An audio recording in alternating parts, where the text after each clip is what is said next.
Hello there, my fishy friends. My name is Peter, and today I'm going to take you along on one of my favorite adventures every year, and that's swimming in the Upper Chilliwack River with red Chinook salmon. These salmon gather here because this is very near the outlet of the Chilliwack River hatchery. So this is the confluence of Slessie Creek and Chilliwack River, and you can see the river is black with fish. Deep down in the pool, all those dark parts that you see, those are actually salmon. And on the left of the frame, you can see them holding in slightly shallower water. I love this aerial perspective.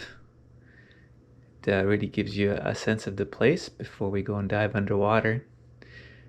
As we fly upstream here, I think you might want to notice that each one of these Chinook salmon is actually using a rock to hold in the fast current, and their heads stick out slightly above and in front of the rock, and their bodies are tucked in behind. This allows them to breathe very efficiently. They can hold with minimal effort, and there's cold water just sluicing through their mouth and gills, and they can expend very little energy holding in fast water in this way. The way I get this footage for you all is I set up a camera underwater on a weight. I'm going to show you how I do that in a minute.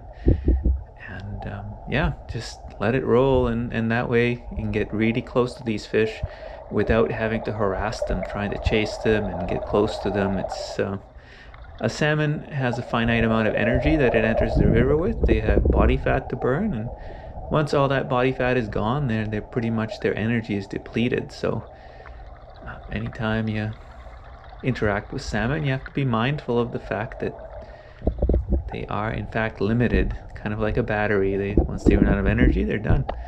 So I try in my interaction to make sure I'm not chasing them around too much. So there's so many fish, sometimes the camera gets knocked over. That's what happened here, but even a knocked over camera sometimes gets you some very interesting footage. Here you can see quite clearly how little these fish actually open up their mouths when they breathe. And this is how I get the footage. I've been doing this for several years, and I keep honing my method and getting a little bit better at it. And I find the best way to get close to salmon when you're snorkeling with them is to actually hold on to a rock on the bottom and just sit there for about a minute. And if you sit there not moving much, just nice and calm and quiet, they quickly realize that you're not trying to eat them, and then it's possible to get quite close to these magnificent fish. You'll notice my GoPro is kind of waving all over the place, and it's difficult to hold it steady in this fast water. But I'm going to show you in a second what that footage looks like from my perspective. And the image stabilization on these GoPros is really quite amazing. It smooths out all that waving about. And here you can see my camera set up. It's tucked into a little eddy in behind the rock. This keeps the current from buffeting it and giving me all kinds of weird audio and shaky video. So yeah, that's what it looked like from my perspective. You can see all these fish are actually not that far. They're just sitting there right in front of me. And I find these kinds of experiences so enjoyable. We call these red Chinook salmon because they are a summer run of Chinooks, and they have red flesh, and they turn kind of red when they're ready to spawn. In the fall we get white Chinooks, which have white flesh and turn kind of a green-gray color when they're ready to spawn. But by far my favorite perspective on these fish is when you're facing down current and watching them swim and breathe. For those of you that like to floss your fish, here you can really see that these fish, these holding fish, they don't open up their mouth very much. And so when you're flossing through a bunch of holding fish like this, your chances of getting a foul hook fish are much, much higher than getting your leader threaded through that 1/4 inch opening of a fish mouth. And for that reason, I don't think flossing is really the way to go. There is no fishing in this spot. I don't know if I mentioned that earlier. This is above the fishing boundary. Nevertheless, I always find some fishing gear in here. I mean, this fishing gear would have been illegal anywhere in the river, being weighted trebles and all, but yeah, it's really quite illegal here because this area is closed to fishing. Here's another one that's a much bigger weighted treble. I found 3 of these, and a friend of mine found another couple, so definitely there's someone in this area up to no good. And garbage, well, you've heard me talk about garbage before. It's really kind of sad to show up a beautiful natural place like this and find garbage on the bottom.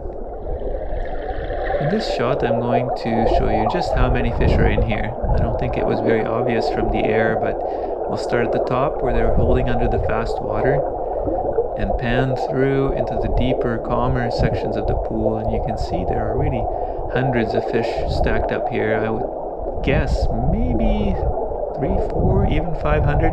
It's really hard to tell, but there's a lot of them in there, and this actually represents about 1/3 of the total return of red Chinook salmon. The rest of them are already sitting up in the hatchery channel, and then there's a few still downstream left to come up. So this is a very small run of salmon. A typical year we see maybe 2,000 of them return to the river. The last couple of years have been really quite good, and we've seen 4,000 or 5,000 returns. So just another shot of me getting some footage for you. I ended up with about 3 hours of footage, and it was a bit of an effort to try and edit it down to something more manageable, because I know there are a few of you all out there who wouldn't mind watching a half an hour of fish swimming around underwater, but most of my audience won't sit still for that long, so I really had to pare it down to essentials, and in this video I really wanted to focus a little bit on how I get these videos made for you. So I hope you enjoyed an insight into my filming process. Here's one of my favorite perspectives on them as well. I mean, either, I think watching them from the side it kind of gets plain Jane very old, but watching them from directly downstream and watching their tails work, or watching them directly downstream and having them face on, both of those perspectives are really quite neat.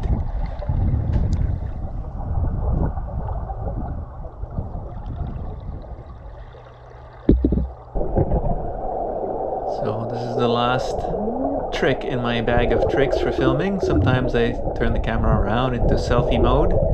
I don't do this very often because, well, I want to show you the fish. I don't really need to show you my face. But I think at least some of my audience kind of appreciates seeing the human interaction and the human element in the story. So yeah, sometimes I flip the camera around, point it at myself. It's a tool I use rather sparingly in my filming.